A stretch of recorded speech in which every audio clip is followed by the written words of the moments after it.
ہوش میں تو ہو؟ تم کیا بول رہی ہو؟ میں قسم اٹھا کر کہتا ہوں اگر دوبارہ تم نے مجھے روکنے کی یا میرا ہاتھ پکڑنے کی کوشش کی تو مجھ سے برا کوئی نہیں ہوگا۔ میں کچھ ایسا کر بیٹھوں گا کہ جس کے بعد نہ تو تم کسی سے نظر ملا پاؤ گی اور نہ ہی میں کسی سے نظر ملا پاؤں گا۔ اس لیے بہتر یہی ہے کہ میرے صبر کا پیمانہ لبریز نہ کرو۔ میں کچھ بھی غلط نہیں کہہ رہی بلکہ آپ سے التجا کر رہی ہوں۔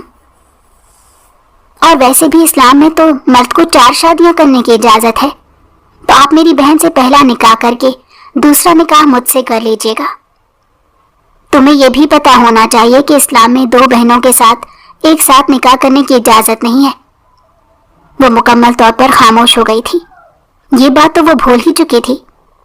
پھر وہ نفرت سے کہنے لگی، تو اس کا مطلب یہ ہے کہ میری بہن کو مرنا ہوگا، وہ اس دنیا سے جائے گی تو ہی میرا نمبر بنے گا۔ یہ کہہ کر وہ تیزی سے وہاں سے نکل گئی۔ سارم کا بس نہیں چل رہا تھا کہ وہ اس کا منہ نوچ ڈالے۔ آخر وہ اتنی بڑی بات کیسے کر سکتی تھی؟ وہ غصے سے اپنے کمرے کی طرف بڑھ گیا، جبکہ وہ سب سے پہلے اپنی ماں کے کمرے میں گئی اور روتے ہوئے کہنے لگی، کیا میں آپ کی سگی بیٹی نہیں ہوں؟ اسے دوبارہ سے یہ ڈرامے بازی کرتے دیکھ کر ان کے ماتھے پر بل پڑ گئے اور وہ بیزاریت سے کہنے لگی، یہ تماشا ابھی اسی وقت بند کرو ورنہ تمہیں میں اپنے ہاتھوں سے اس دنیا سے رخصت کر دوں گی۔ جس طرح کی زندگی آپ مجھے گزارنے پر مجبور کر رہے ہیں، اس سے اچھا ہے کہ آپ مجھے اس دنیا سے رخصت ہی کر دیں، کیونکہ میں مزید یہ سب کچھ برداشت نہیں کر سکتی۔ تمہیں ہو کیا گیا ہے؟ تم پہلے تو ایسی نہیں تھی۔ مایا تیزی سے آگے بڑھی اور اپنی بہن کا بازو پکڑتے ہوئے کہنے لگی، تم تو بہت اچھی تھی، ہمیشہ اپنے کام سے کام رکھنے والی، اپنے آپ میں مگن رہنے والی اور خوش رہنے والی۔ تمہیں کب سے اس سب کا روگ لگ گیا؟ نفرت سے اس نے اپنی بہن کا بازو ہٹایا اور اس کی آنکھوں میں دیکھتے ہوئے کہنے لگی، میرا یہ روگ بھی صرف اور صرف تمہاری وجہ سے ختم ہو سکتا ہے۔ اگر تم میری مدد کرنے کی حامی بھر لو تو سب کچھ سیٹ ہو جائے گا۔ تم سارم کے علاوہ مجھ سے کسی اور چیز کو طلب کر لو، اس کے علاوہ میں تمہیں سب کچھ دینے کو تیار ہوں۔ اس کے علاوہ مجھے تم سے کچھ نہیں چاہیے۔ اگر تمہیں اپنا دل اتنا ہی کر رہا ہے تو تم اپنی زندگی ہی قربان کر دو۔ تم کیوں نہیں میرے راستے سے ہٹ جاتی؟ کیوں نہیں میرے کام کو آسان کر دیتی؟ کیوں نہیں اسے میرا ہونے دیتی؟ آخر تم کس طرح کی بہن ہو؟ تمہیں اندازہ بھی ہے کہ میں کس قدر تکلیف میں ہوں؟ اور دوبارہ سے پھوٹ پھوٹ کر رونے لگی۔ آمنہ بیگم کا اس وقت بس نہیں چل رہا تھا کہ وہ اسے مارنے لگی۔ مایا نے انہیں تیزی سے پیچھے ہٹایا اور انہوں نے ڈانٹتے ہوئے کہنے لگی، یہ آپ کیا کر رہی ہیں؟ یہ چھوٹی ہے، نادان ہے، اسے ابھی ان چیزوں کا پتہ نہیں ہے۔ وقت گزرنے کے ساتھ ساتھ اسے اندازہ ہو جائے گا کہ ماضی میں کتنی بڑی بے وقوفی کر چکی ہے۔ فکر مت کریں، بہت جلدی اس کی زندگی میں کوئی ایسا انسان آ جائے گا جو اسے بے تحاشا محبت دے گا، اسے وہ پیار دے گا جس کی یہ مستحق ہے۔ تب وہ اس محبت کو خود بخود بھول جائے گی۔ وہ اس کا ہاتھ پکڑ کر اسے کمرے میں لے کر گئی۔ کچھ ہی دنوں کے بعد اس کی مہندی تھی۔ گھر میں مہندی کی تیاریاں چل رہی تھیں۔ اب سب لوگوں نے نور کے رویے کو مکمل طور پر نظر انداز کر دیا تھا، کیونکہ اب وہ سمجھ گئے تھے کہ اس کی عادت بن چکی ہے۔ یہ عادت جلد نہیں جائے گی بلکہ ٹائم لگے گا۔ یہاں تک کہ اس کی کزنوں نے بھی اس سے بات کرنا چھوڑ دی تھی۔ وہ مکمل طور پر اکیلی ہو گئی تھی۔ سارا وقت ہی وہ کمرے میں بیٹھی رہتی اور روتی رہتی تھی۔ آج اس کی بہن کی مہندی تھی اور وہ بالکل بھی تیار ہونے کے موڈ میں نہیں تھی۔ تھوڑی ہی دیر کے بعد آمنہ بیگم کمرے کے اندر داخل ہوئیں اور اسے ڈانٹتے ہوئے کہنے لگی، یہ کیا حال بنایا ہوا ہے تم نے اپنا؟ اب اس سب کو قبول کر لو، یہی تمہارے لیے بہتر ہے۔ جب تک تم ان سب کو قبول نہیں کرو گی تب تک تو خود کو تکلیف دیتی رہو گی، اور میں اپنی پیاری بیٹی کو تکلیف میں نہیں دیکھ سکتی۔ میں آپ کی پیاری بیٹی نہیں ہوں اور نہ ہی آپ کو مجھ سے محبت ہے۔ اس بات کا اندازہ تو مجھے ہو گیا ہے۔ آپ کو صرف اور صرف اپنی بڑی بیٹی سے پیار ہے۔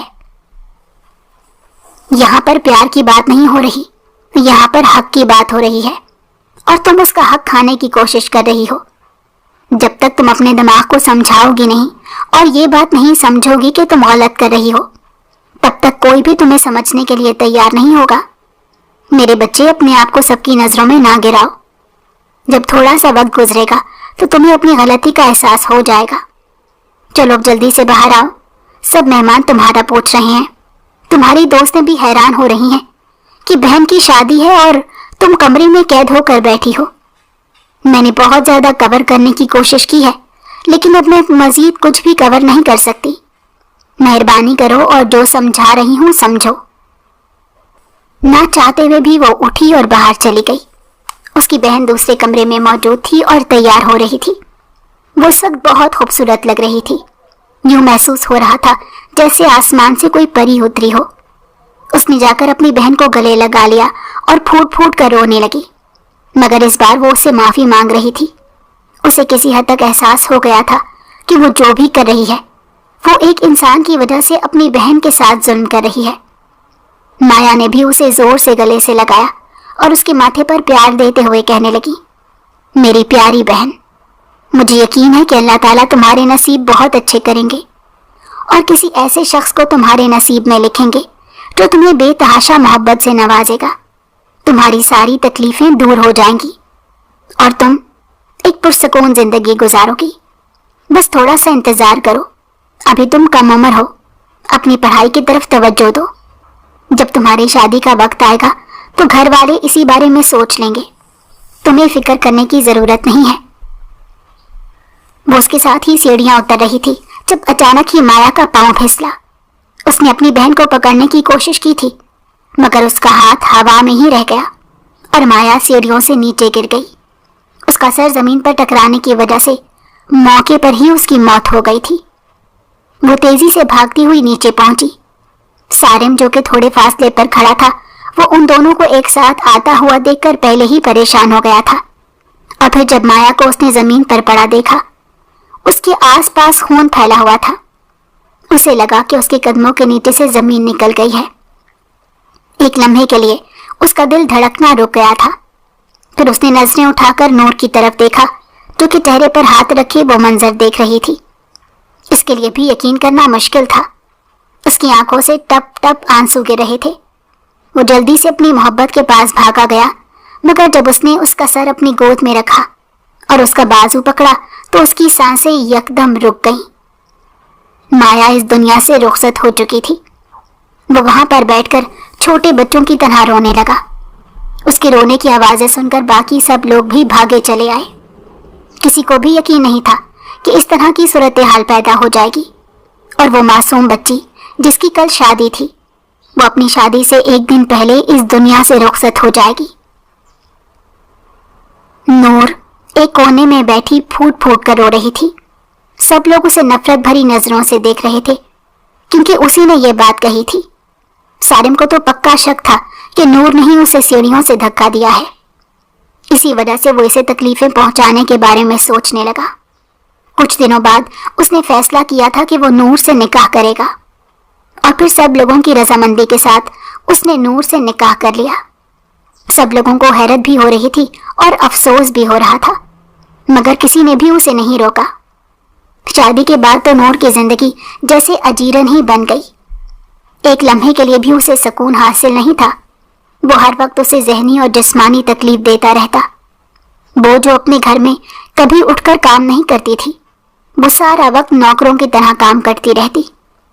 آمنہ بیگم اپنی بیٹی کی یہ حالت دیکھ کر خون کے آنسو روتی، پر وہ کچھ کر نہیں سکتی تھی۔ سارم نے اس بیچاری کی حالت بہت بری کر دی تھی۔ جب وہ اس سے بھی مطمئن نہ ہوا تو وہ اسے لے کر اپنی مقامی جگہ پر چلا گیا، جہاں پر وہ اپنا زیادہ تر وقت گزارتا تھا۔ وہاں پر وہ دونوں اکیلے ہی ہوتے تھے۔ وہ اسے بہت زیادہ ٹارچر کرتا تھا۔ اسے گھر سے باہر نکلنے کی یا کسی سے ملنے کی اجازت بھی نہیں تھی۔ سارا وقت وہ اس کی تکلیف دہ باتیں سنتی رہتی اور روتی رہتی۔ اس کا بس نہیں چلتا تھا کہ وہ اس دنیا سے ہی رخصت ہو جائے۔ اس قدر تکلیف آج سے پہلے اس نے کبھی نہیں سہی تھی۔ جس انسان نے اسے سب سے زیادہ محبت کی تھی، وہ انسان اسے اب خود سے نفرت کروانے پر مجبور کر رہا تھا۔ وہ یہ بتا بتا کر تھک چکی تھی کہ اس سب میں اس کا کوئی قصور نہیں، وہ معصوم ہے۔ اس نے اپنی بہن کو دھکا نہیں دیا، مگر سارم کوئی بات ماننے کے لیے تیار ہی نہیں تھا۔ تھوڑا سا مزید وقت گزرا تو وہ امید سے ہو گئی۔ وہ بہت زیادہ خوفزدہ تھی۔